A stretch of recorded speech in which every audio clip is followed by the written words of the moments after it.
الشيطان الرجيم بسم الله الرحمن الرحيم رب اشرح لي صدري ويسر لي أمري واحلل عقدة من لساني يفقه قولي الحمد لله رب العالمين والصلاة والسلام على أشرف الأنبياء والمرسلين شفيع المذنبين المخاطب بطه وياسين النبي المؤيد والرسول المسدد أبي القاسم محمد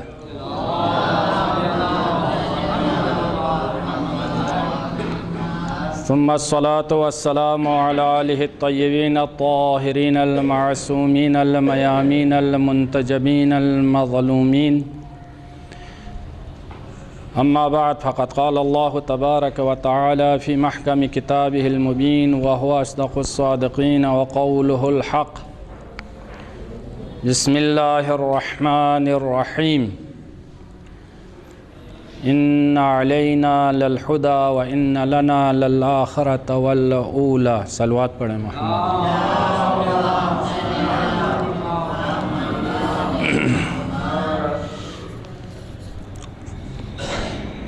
ارشاد رب العزت ہے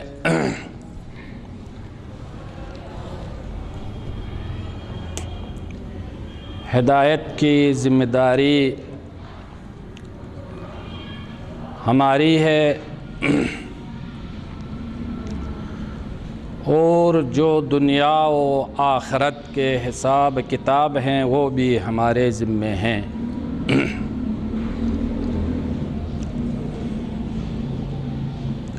اس ذات کردگار نے انسان کو بے راہ روی کے راستے پر نہیں چھوڑا بلکہ انسان کی ہدایت کے لیے 1,24,000 انبیاء کو بھیجیں ان کے رہنمائی کے لیے پھر اس کے بعد ائمہ ہدی اول امام علی علیہ السلام اور آخری امام جو ہمارے زمانے کے امام ہیں امام مہدی علیہ السلام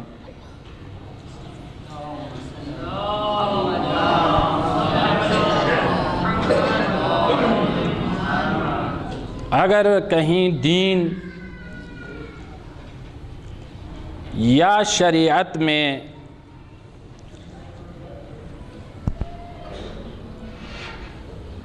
کمی بیشی واقع ہو جائیں یا دین کو تحریف کریں یا شریعت کو تحریف کریں کیونکہ تاریخ میں ہم غور فکر سے مطالعہ کرتے ہیں تو یہ دیکھنے میں آیا ہے کہ ہر زمانے میں لوگوں نے قرآنی آیات کو اپنی سمجھ کے مطابق یا اپنی مفاد کے مطابق تاویل کیا تحریف کیا بلکہ کچھ آیتوں کے ذریعے تاویل اور تحریف کر کے ظالم حکومتوں کے لیے شرعی حیثیت کے قائل ہو گئے وہ درباری علماء اور وہ درباری مفتی جو کبھی بنی امیہ کے زمانے میں اور کبھی بنی عباس کے خلفاء کے زمانے میں درباری تھے ان کو خوش کرنے کے لیے بہت سارے احادیث کو جعل کیا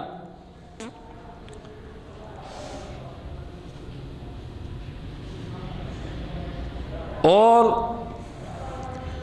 مختلف فرقوں میں مسلمانوں کو تقسیم کر دیا، فقط اپنی خواہشات کے خاطر، اپنی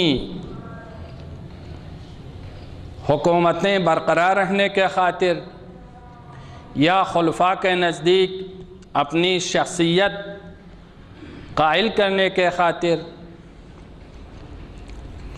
تو ہر زمانے میں یہ سلسلہ رہا ہے، خصوصاً ہم امام علی النقی علیہ السلام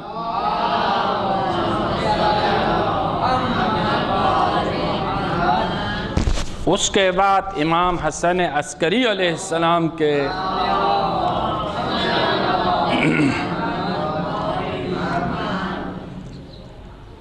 امامت کے دوران جو مسائل کھڑے ہو گئے فرقہ بندی کے اعتبار سے، امام علی النقی علیہ السلام اور امام حسن عسکری علیہ السلام کو یہ سب کو معلوم ہے، متوکل نے مدینے سے بلایا سامرہ میں، جہاں تخت خلافت تھے، دارالخلافت ہے۔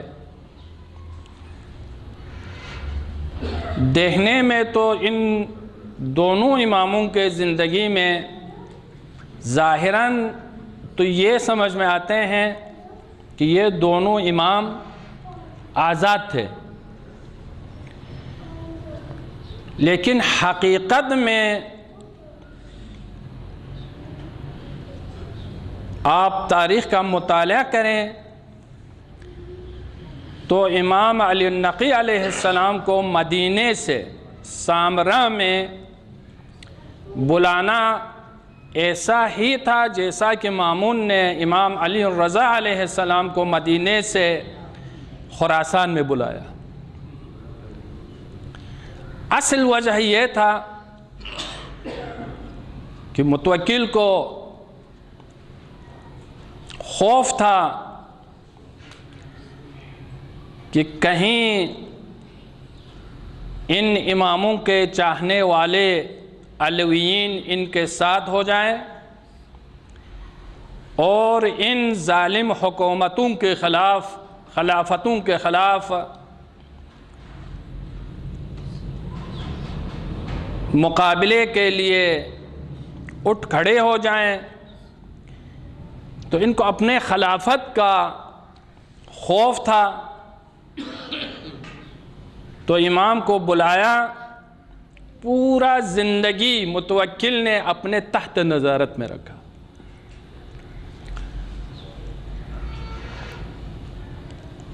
جیسا کہ امام حسن عسکری علیہ السلام کی ولادت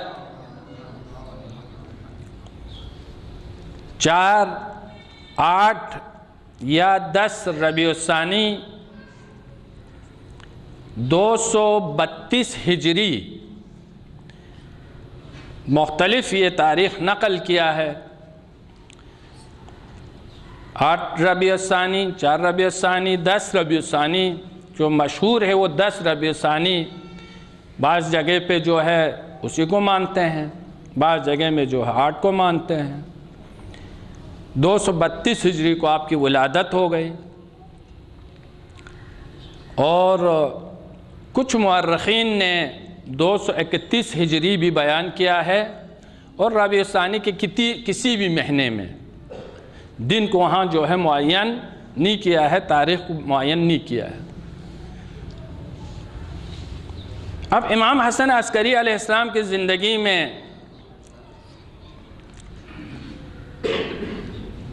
ہم غور و فکر کریں اور اس دور حکومت کی سازشوں کو ہم اگر جو ہے سیاسی اعتبار سے مطالعہ کریں تو دیکھنے میں تو امام حسن عسکری علیہ السلام آزاد ہیں، الا چند موارد ایسے ہیں جس میں امام کو جو ہے زندان میں ڈالا گیا، باقی دیکھنے میں آزاد تھے، لیکن یہ ضروری تھا کہ ہر اتوار اور ہر جمعرات کو دارالخلافہ میں جو ہے حاضری دینا، یہ حکومت کی طرف سے جو ہے پابندی تھی۔ اس حاضری دینے کا مطلب یہ تھا کہ امام علیہ السلام کو جو ہے اپنے تحت نظارت میں رکھنا تھا، کہیں ایسا نہ ہو کہ شورش برپا کریں یا قریب اور دور کے جو شیعہ ہیں، مومنین ہیں، آپ کے چاہنے والے ہیں، وہ آزادی سے آپ سے ملاقات نہ کر سکیں۔ جس دوران امام حسن عسکری علیہ السلام دارالخلافہ تشریف لے جاتے تھے تو لوگوں کے گمبھیر جو ہے لین لگائے ہوئے نظر آتے تھے امام کے زیارت کرنے کے لیے۔ تو اس کا مطلب یہ ہے امام علیہ السلام کے دولت کدے میں مومنین کا آنا جانا، شیعوں کا آنا جانا آزاد نہیں تھا۔ اسی وجہ سے امام جب دارالخلافہ تشریف لے جاتے تو لوگ آپ کی زیارت کے لیے جو ہے سڑک میں جو ہے دو طرف لین لگا کے آپ کی زیارت کرتے تھے۔ حتیٰ کہ روایت میں یہاں تک بیان کیا ہے، بعض جگہ پر آپ نے اپنے مومنین سے جو ہے فرمایا کہ میں راستے سے گزرتے ہوئے کوئی میری طرف اشارہ نہیں کرنا اور کوئی مجھے سلام نہیں کرنا، کیونکہ تم لوگوں کے جان اور مال محفوظ نہیں ہے۔ یعنی اس حد تک تقیے کے حالت میں گزرتے تھے، اب دیکھنے میں تو آزاد۔ اس کے باوجود امام علیہ السلام اپنے چاہنے والے جو امام علی النقی علیہ السلام کے اصحاب تھے، اور ان میں سے کچھ آپ کے بھی زمانے میں آپ کے اصحاب تھے اور کچھ وکلا تھے، بغداد میں، قم میں، مدینے میں، مختلف جگہوں میں، ان کے ساتھ ایک خصوصی روابط تھا کچھ اپنے خصوصی افراد کے ذریعے۔ تو جو بھی مال امام یا جو بھی حقوق ہیں، حقوق شرعی، انہی لوگوں کے ذریعے آپ تک پہنچتے تھے۔ مثلا مدینے سے کسی نے حقوق شرعیہ لے کے آ گیا یا قم سے کسی نے حقوق شرعیہ لے کے آ گیا تو آپ اپنے جو خاص بندے تھے ان سے فرماتے تھے بغداد میں فلان جگہ پہ جا کے فلانی سے حقوق شرعیہ لے کے آ گیا، نا مدینے سے آیا ہوا ہے۔ یا سہلا میں جائیں، قوم سے جو ہے فلان وکیل آیا ہوا ہے، اس نے حقوق شرعیہ لے کے آ گیا ہے، ان سے وہ لے کے آنا۔ اس طریقے سے کچھ افراد ایسے تھے جو کپڑوں کی تجارت کرتے تھے، اس کے ضمن میں جو ہے مومنین سے آپ کے حقوق شرعیہ لے کر آپ تک پہنچا دیتے تھے۔ کچھ لوگ ایسے تھے جو تیل کی تجارت کرتے تھے، اس کے ضمن میں جو ہے حقوق شرعیہ کو تیل کے ڈبوں میں جو ہے ڈال کر جو ہے آپ تک پہنچایا کرتے تھے۔ تو اسی سے اندازہ ہوتا ہے کہ امام حسن عسکری علیہ السلام کی زندگی جو ہے کتنی سخت اور تقیے کے حالت میں گزارتی ہے، لیکن اس کے باوجود اپنے وکلا کو منظم رکھا، شیعوں سے ایک خصوصی رابطہ جہاں کہیں بھی ہو، مدینے میں ہو، ایران میں ہو، عراق میں ہو، خصوصی رابطہ رکھا۔ میں خلاصہ کرتے جاؤں گا، جو اصل جو موضوع دے دے اس کی طرح بھی پورا تفصیل میں جو ہے نہیں بتا سکتا ہوں، پھر بھی ایک اشارہ کرتے جاؤں۔ خصوصاً آپ کے آخری ایام میں ایک تو مسئلہ یہ تھا کہ پورا بنی عباس کے کارندے اور حکومت کے تمام لوگ اس چیز پر نظر رکھا ہوا تھا آیا کہ امام کے کوئی نائب کوئی اولاد اس دنیا میں وجود میں آتے ہیں یا نہیں آتے. جس طریقے سے فرعون نے حضرت موسیٰ کے ولادت کے موقع پر جو ہے تمام خواتین ہر گھر میں جو ہے جاسوس چھوڑا ہوا تھا، اسی طریقے سے ہو بہو یہی سسٹم ادھر عباسی خلافت کے دوران امام حسن عسکری علیہ السلام کے ساتھ جو ہے ہو بہو یہی طریقہ اپنایا. کیوں؟ روایتوں میں پڑھ لیا ہے ایک آخری امام نے آنا ہے جس میں دنیا میں عدالت کو قائم کرنا ہے، ظلم کے خلاف جہاد کرنا ہے. آخری حکومت ایک عادل شخص کی حکومت ہوگی. کل دنیا میں جس طریقے سے قرآن کے جو ہے قوانین بیان کیا گیا ہے آخری امام کے ذریعے اسی طریقے سے قرآن کی حکومت ہوگی. جس طریقے سے رسول اللہ نے جو احکام اور اصول اور قانون بیان کیا ہے وہ قانونی عملی طور پر کل دنیا میں جو ہے جاری کیا جائے گا. تو یہ تمام خلفاء کے لیے ایک مشکلات تھی. وہ یہ چاہتے تھے کوئی ایسا جو ہے امام حسن عسکری کے نسل سے کوئی ایسا اولاد نہ آئے تاکہ ان کے لیے مشکلات ایجاد ہو جائیں. اب ادھر سے جو ہے امام زمانہ سلام اللہ علیہ آپ کے ولادت باسعادت ہو گئیں. سب سے بڑا ایک مسئلہ یہاں پر یہ ہے، وہ یہ ہے کہ جو ہے آپ کے ولادت کو جو ہے مخفی رکھا گیا. اللہ آپ کے خصوصی اصحاب کے علاوہ جو آپ پہ معتمد تھے دوسروں کو یہ جو ہے خبر نہیں تھے. امام صاحب 5 سال تک سب کو پتہ ہے، یہ جو اس پہ تفصیل میں جانے کی ضرورت نہیں ہے. اب وہ شیعہ حضرات جو امام کے وکلا حضرات تھے ان پر اعتماد کرنے والے تھے، وہ لوگ تو ان وکلا کے سبب سے جو ہے ان کے باتوں پر اعتماد کرتے تھے. امام زمانہ کی ولادت پر جو ہے اندر سے انہوں نے جو خوشی منایا، 12ویں امام کے قائل ہو گئے اور کسی امامت کے قائل نہیں ہوئے. یہ خود ایک مسئلہ ہے. اب اس میں سے جو ہے کچھ جو ہے افراد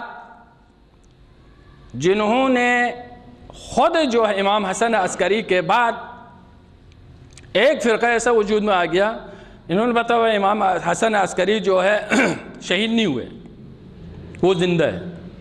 ایک فرقہ اس طریقے سے وجود میں آ گیا. ایک فرقہ جعفر ابن علی جو جعفر کذاب کے نام سے ہیں، انہوں نے امامت کا دعویٰ کیا. تو کچھ لوگوں نے جو ہے ان کو اپنے امام بنا دیا. تو شیعوں کا ایک گروہ ان کے ساتھ چلے گئے. کچھ جو ہیں آپ کے زمانے کے جو ہے وکیل تھے، مثلا محمد ابن علی شلمغانی فقہاء امامیہ میں سے تھے، آپ کے وکلاء میں سے تھے، اور انہوں نے جو ہے مختلف قسم کے جو ہے افواہ چھوڑا، اور اس کے پیچھے بنی عباس کے بھی جو ہے سازش موجود تھے. تو انہوں نے خود امامت کا دعویٰ کیا. اور یہ محمد علی ابن شلمغانی وہ شخص ہیں جو ائمہ کے الوہیت کے بھی قائل ہو گئے یہ فقط وہ نہیں ہے، ابھی میں بتا دوں آپ کو جو ہے، اس نے غلو کے پہلے کو جو غالیوں نے پہلا اپنے ایک سازش کے تحت جو ہے ایک غلو کا جو ہے سلسلہ جاری رکھا تھا، خود حضرت علی کے زمانے میں، پھر امام زین العابدین کے زمانے میں، خصوصاً حضرت امام حسین کے شہادت کے بعد، پھر امام محمد باقر کے زمانے میں، پھر امام جعفر صادق علیہ السلام کے زمانے میں، پھر امام علی النقی علیہ السلام کے زمانے میں، ان تمام اماموں نے سختی کے ساتھ ان غالیوں کے مقابلہ کیا، اور ان غالیوں کے بارے میں اس زمانے کے علماء، آپ کے اصحاب، آپ کے جو روایت نقل کرنے والے راوی، جن تک جو ہے ان اماموں کے جو ہے صدا پہنچے، وہاں تک جو ہے ان غالیوں کے خلاف جو ہے ان اماموں نے مقابلہ کیا۔ اب یہ خیال نہیں کرے کہ یہ جو ایک وقت میں پیدا ہوگی، نہیں، ایک وقت میں پیدا نہیں ہو گیا غالی۔ دیکھیں، سب سے جو مشکل چیزیں ہیں وہ یہ ہیں،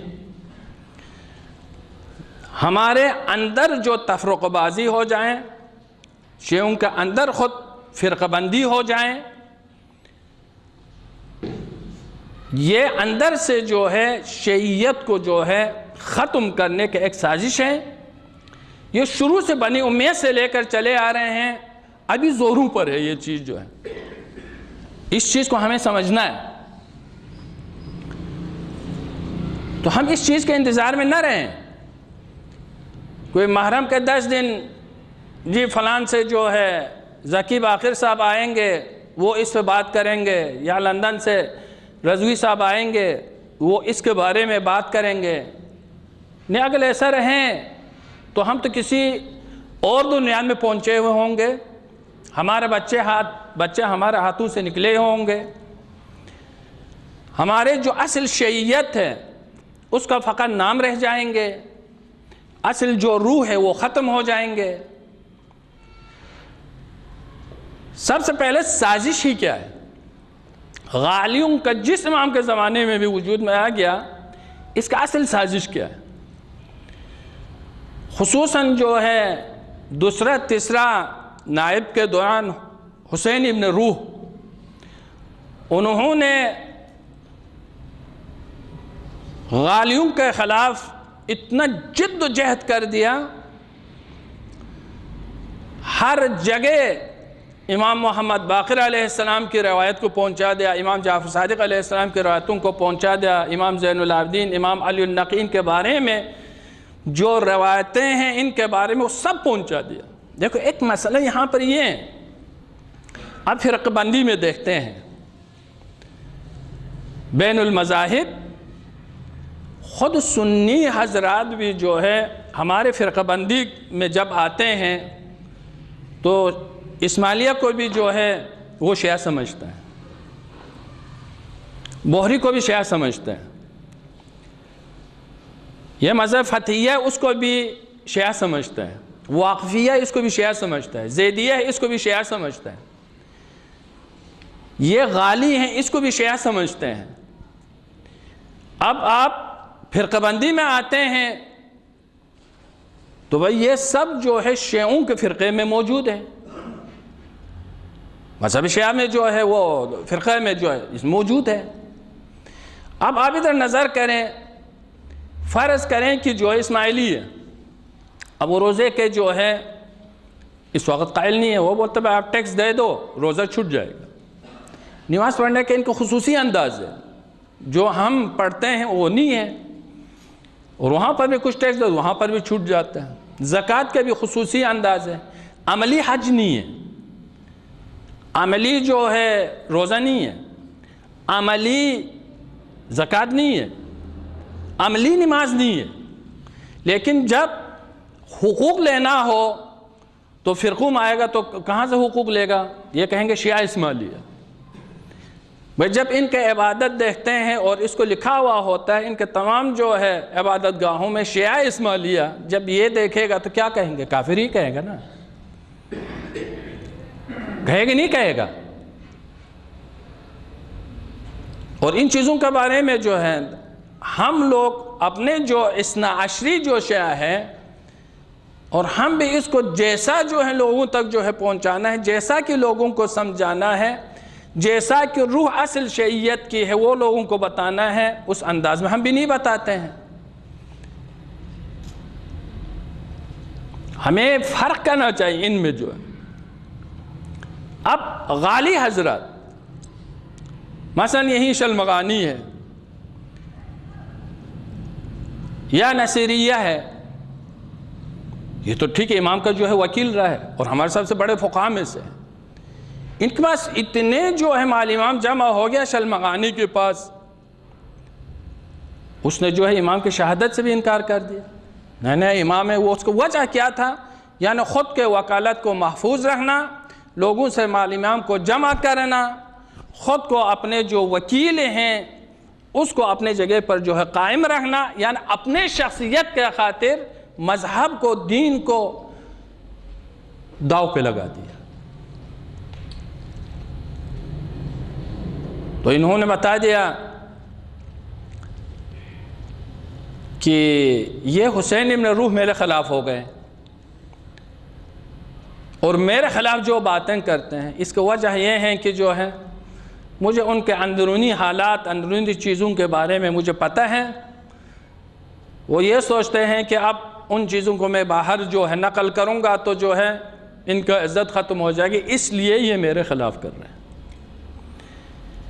یا امام جعفر صادق علیہ السلام کے زمانے میں جو غالی ہے، یا امام محمد باقر علیہ السلام کے زمانے میں جو غالی ہے، علی النقی علیہ السلام کے زمانے میں جو غالی، سب ہی بولتے تھے۔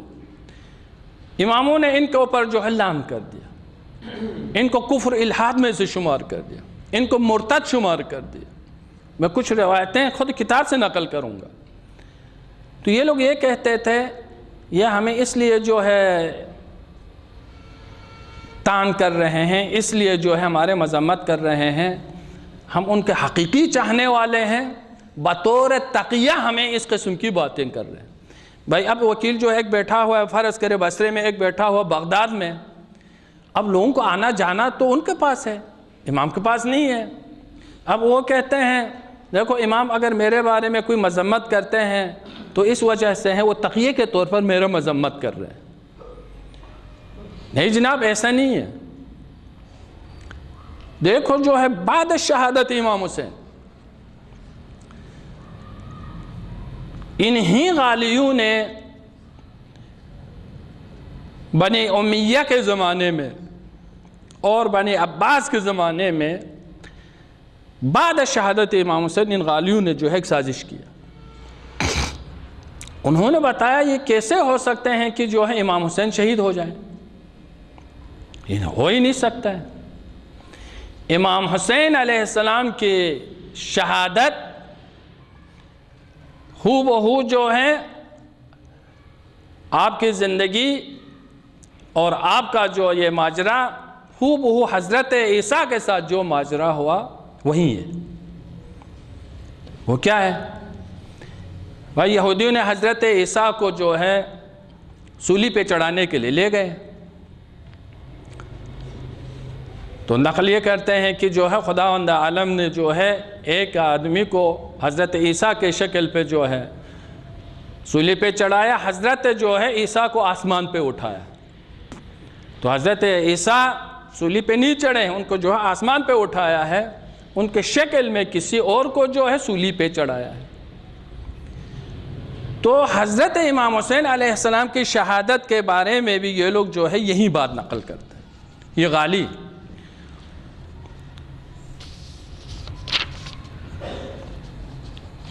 ایک جملہ جو ہے میں یہاں آپ کو جو ہے بتا دوں، امام حسین علیہ السلام کے زندگی کے جو ہے بارے میں ہے۔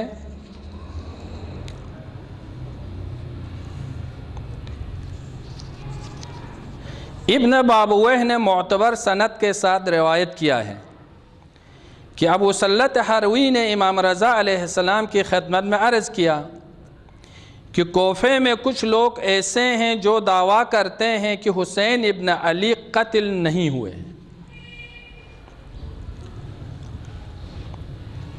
اور اللہ تعالیٰ نے حنظلہ ابن اسعد شامی کو ان کے شبیہ بنا دیا اور امام کو آسمان پر اٹھا لیا، اسی طرح جیسے حضرت عیسیٰ کو آسمان پر اٹھا لیا تھا۔ اس آیت کو حجت قرار دیتے ہیں، اپنے دلیل لاتے ہیں اس آیت شریفہ کو۔ وَلَن يَجْعَلَ اللَّهُ لِلْكَافِرِينَ عَلَى الْمُؤْمِنِينَ سَبِيلًا، یعنی کافرون کو کبھی بھی جو ہے مومنین پر جو ہے فتح و نصرت جو ہے نہیں دیتے۔ تو یہاں پر امام حسین علیہ السلام کو شکست نہیں ہوئے، آپ شہید نہیں ہوئے، آپ قتل نہیں ہوئے، آپ کو آسمان پر اٹھایا۔ کیا یہ بات صحیح ہے؟ اب امام رضا علیہ السلام اس کے جواب میں کیا فرماتے ہیں؟ امام فرماتے ہیں وہ لوگ جھوٹ بولتے ہیں، ان پر خدا کا غضب اور اس کی لعنت ہو۔ یہ لوگ رسول اللہ صلی اللہ علیہ وآلہ وسلم کی اس خبر کو جھٹلانے کی بنا پر کافر ہو گئے ہیں جس میں آپ نے خبر دی ہے کہ حسین شہید ہوں گے۔ خدا کی قسم حسین شہید ہو گئے، اور جو حسین سے بہتر تھے یعنی امیر المومنین اور امام حسن وہ بھی جو ہے قتل ہوئے، اور ہم اہل بیت رسالت میں سے ہر ایک قتل ہوگا، اور خود مجھ مکر و حیلے کے ساتھ زہر دے کر شہید کیا جائے گا۔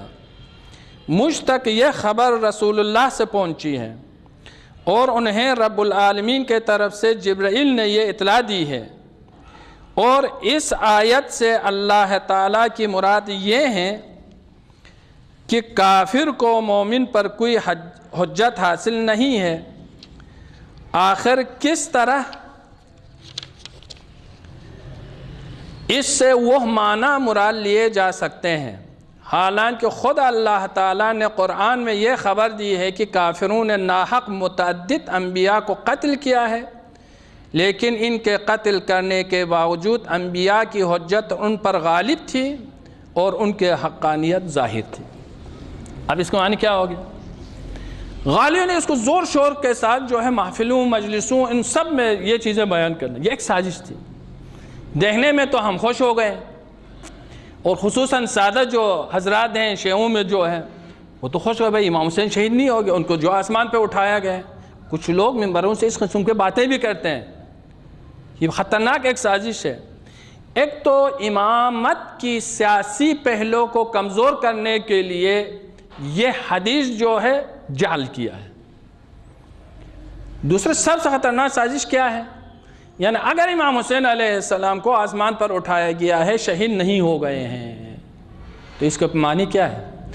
پیغمبر نے آپ کے شہید ہونے کا جو خبر دیا،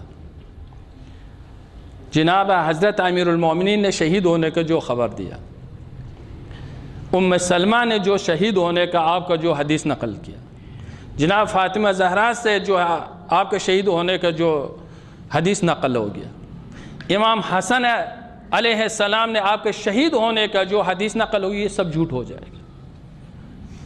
سازش کیا تھا؟ یعنی یہ حجت خدا نہیں ہے، انہوں نے جو بھی حدیث جو ہے نقل کیا ہے وہ سب جھوٹ ہیں۔ سمجھ میں آگے امام حسین شہید نہیں ہوگا، ان کو جو آسمان پر اٹھائے۔ جب پیغمبر کو جھٹلایا، جو پیغمبر جھٹلائے گا وہ کیا ہوگا؟ کافر ہوگا۔ جس نے حضرت علی کے حدیث کو جھٹلایا، جس نے جناب فاطمہ زہرا کے مستند حدیث کو جھٹلایا، امام حسن علیہ السلام کے جو حدیث کو جھٹلایا، مستند حدیث کو جو ہے وہ کیا ہوگا؟ گویا کہ اس نے قرآن کو جھٹلایا۔ جب قرآن کو جھٹلایا تو اس نے اللہ کو جھٹلایا، جب اللہ کو جھٹلایا تو وہ کیا ہو گیا؟ کافر ہو گئے، مرتد ہو گئے، الہادی ہو گئے۔ یہ خود امام حسین کے شہادت کے بعد غالیوں نے جو ہے یہ سلسلہ شروع کر دیا۔ اس سے کیا ہو گیا؟ یعنی پیغمبر سے جتنے حدیث صادر ہو گئے ہیں وہ سب ضعیف ہو گئے، جھوٹ ہو گئے۔ حضرت علی علیہ السلام سے جتنے احادیث جس بارے میں حتی نہج البلاغہ خود بھی جھوٹ ہو جائے گا اس پر جو ہے۔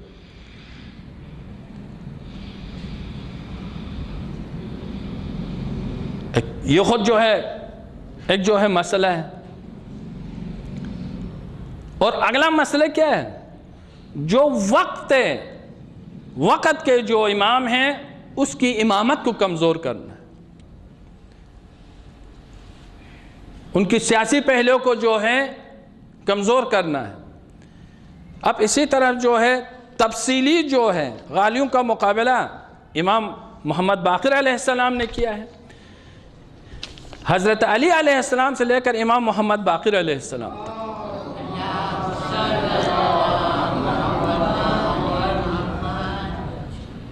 شیعوں کو مضبوط کر دیا، اہل بیت کیا ہے کما حقہ شیعوں کو سمجھا دیا، اور دوسرے خلفاء اور اہل بیت کی امامت ان میں کیا فرق ہے وہ صحیح طریقے سے جو ہے مسلمانوں کو خصوصاً شیعوں کو جو ہے یہ چیزیں جو ہے سمجھا دیا۔ جب لوگوں کو پتہ چلا کہ امام کی شان، امام کے منصب، ان کی حکومت الہی ہیں اور ان کے ولایت سب کے اوپر جو ہے قبول کرنا واجب ہیں، ان کے ولایت جو ہے عالمی ہیں، جب سب کے ذہن میں یہ بات آ گئے تو اب ان کے امامت کے جو سیاسی پہلو ہے اس کو کمزور کرنے کے لیے ان غالیوں کو آگے لایا۔ مختلف قسم کے جو ہے خصوصاً جو امام کے قریب تر جو افراد تھے، جو اپنے نفس پر جو ہے کنٹرول نہیں کر سکتے تھے، ان کو خریدنے کا کوشش کیا مختلف زر و دولت دے کر، پھر اس قسم کے جو ہے حدیث کو جو ہے جعل کر دیا۔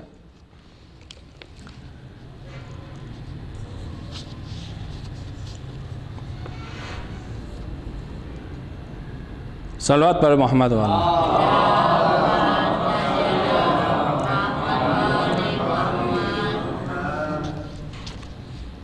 بار دیگر صلوات۔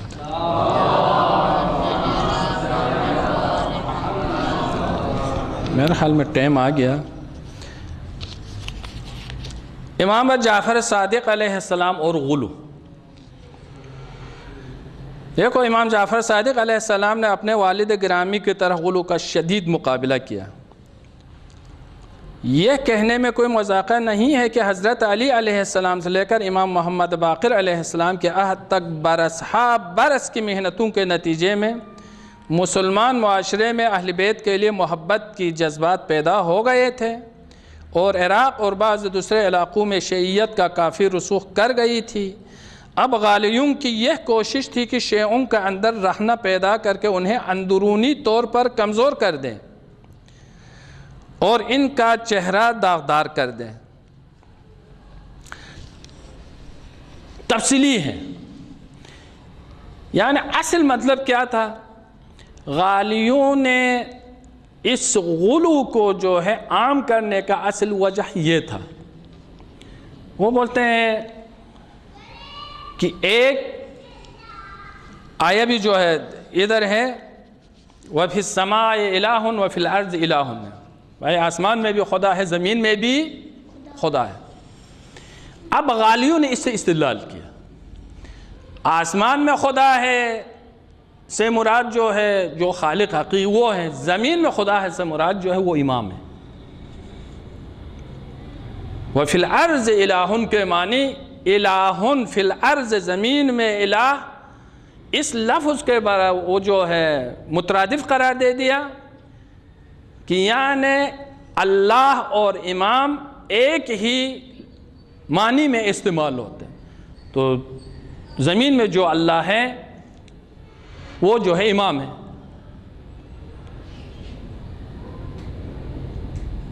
اس کی وجہ کیا ہے؟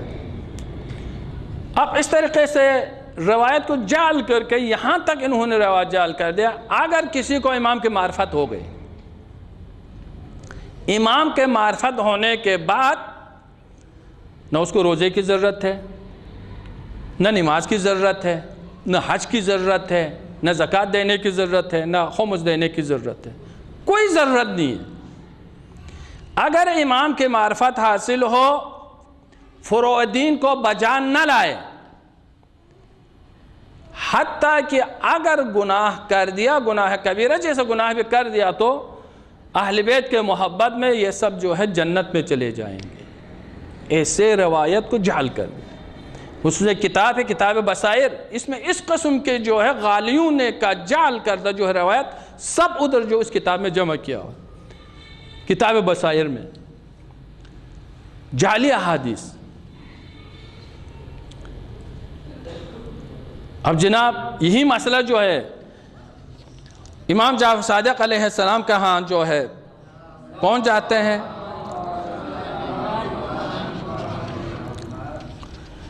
ایک روایت جس کی سند موجود ہے اس میں امام جعفر صادق علیہ السلام کا یہ قول بیان ہوا ہے کہ آپ نے ابو الخطاب کے ساتھیوں، آپ کے زمانے کا جو ہے ایک جو ہے بہت بڑا عالم دین تھا، اور دوسرے غالیوں کے جانب اشارہ کرتے ہوئے مفضل سے فرمایا، اے مفضل، ان غالیوں کے ساتھ نشست و برخاست نہ رکھو، ان کے ساتھ کچھ کھاؤ نہ پیو، نہ ان کے ساتھ مصافحہ کرو۔ ایک یہ روایت ابو الخطاب کے بارے میں جو غالی ہے۔ ایک اور روایت میں امام نے ایک مرتبہ پھر اسی بات کی تاکید کرتے ہوئے فرمایا ہے، ابو الخطاب اور اس کے اصحاب ملعون ہیں، اس کی باتوں پر اعتقاد رکھنے والوں کے ساتھ میل ملاپ نہ رکھو کہ میں اور میرے آبا ان سے بیزار ہیں۔ یہ امام جعفر صادق علیہ السلام فرماتے ہیں، یعنی غالی شیعوں میں سے نہیں ہے۔ پھر امام فرماتے ہیں، امام خاص طور پر شیعہ نوجوانوں کے بارے میں زیادہ حساس تھے اور فرماتے ہیں، اپنے جوانوں کے بارے میں غالیوں سے ہوشیار رہو۔ میں ترجمہ کر رہا ہوں امام جعفر صادق علیہ السلام کی روایت کا ترجمہ کر رہا ہوں تاکہ آپ لوگ ضرورت پڑے تو خود کتاب ہی کو دیکھ لیں۔ اپنے جوانوں کے بارے میں غالیوں سے ہوشیار رہو کہ کہیں وہ انہیں خراب نہ کریں۔ غالی خدا کے بدترین مخلوق ہیں، یہ خدا کی عظمت کو کم کرتے ہیں اور بندگان خدا کی ربوبیت کا دعویٰ کرتے ہیں۔ یہ غالیوں کے بارے میں آپ کے چھٹے امام کا جو ہے قول ہے۔ امام جعفر صادق علیہ السلام اپنے شیعوں کو صرف غالیوں ہی کی ہم نشینی سے نہیں روکا، بلکہ آپ انہیں ہر بدعت گزار کے ساتھ نشست و برخاست سے روکا کرتے تھے۔ حدیث کا ترجمہ، اہل بدعت کے ساتھ ہم نشینی سے پرہیز کرو، کیونکہ یہ دل میں کفر کی نشونما اور کھلی گمراہی کا سبب بنتی ہے۔ اہل بدعت کسے کہتے ہیں؟ بدعت کا تعریف یہ ہے، بدعت کی تعریف یہ ہے، دین میں جو چیز نہیں ہے اس کو دین میں داخل کرنا، بدعت یہ ہے۔ امام تاکید کرتے جوانوں سے، خدا را ان اہل بدعت لوگوں کے ساتھ اٹھنا بیٹھنا کھانا پینا مصاحبہ نہیں کرو، یہ کفر کو ذہن میں بٹھاتی ہے، خدا سے دوری کرتے ہیں، اللہ کے مخلوق کو وہ خدا سمجھتے ہیں، بالکل ان سے دوری رہو، یہ لعنتی ہیں، یہ کافر ہیں۔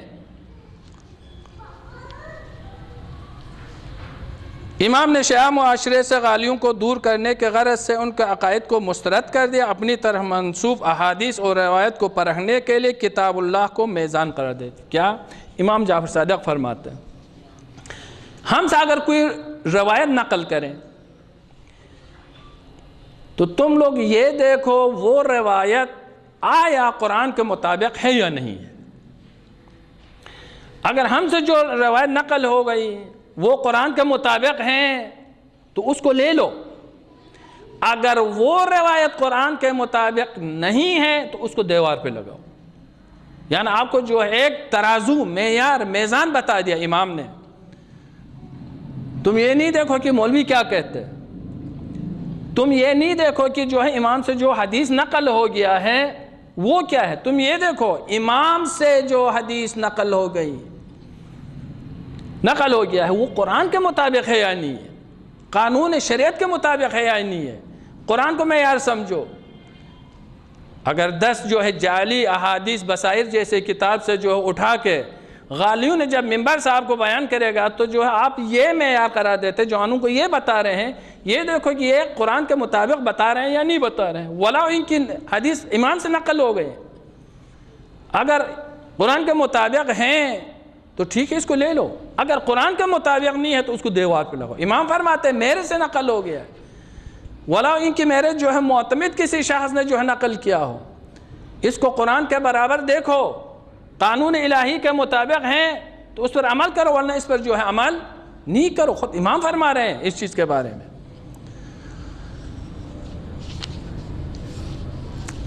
اور ایک شہرستانی کے بقول سدیر سیرافی امام کے خدمت میں حاضر ہوئے، عرض کیا میری جان آپ پر فدا ہو، آپ کے شیعوں میں آپ کے بارے میں اختلاف پیدا ہو گیا ہے، شیعوں میں اختلاف پیدا ہو گئے ہیں، یہ بولتے سنی میں اختلاف ہو گیا نہیں، مسلمانوں میں ہو گیا نہیں، دوسرے فرقوں میں نہیں، شیعوں میں آپ کے بارے میں اختلاف پیدا ہو گئے۔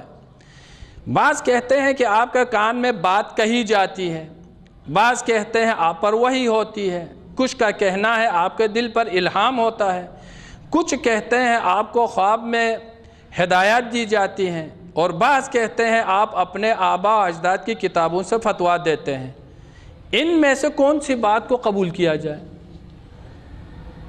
اس پہ جوانوں تھوڑا سوچیں، امام کے زمانے میں اس قسم کا پروپیگنڈے ہو رہے ہیں، امام کے زمانے میں امام موجود ہیں، شیعوں کے چاہنے والے کوئی بصرے میں ہیں، کوئی کوفے میں ہے، کوئی سہلا، اور اس کی مخلوق پر اس کے امین ہیں، ہمارا حلال اور حرام کتاب خدا سے ہے۔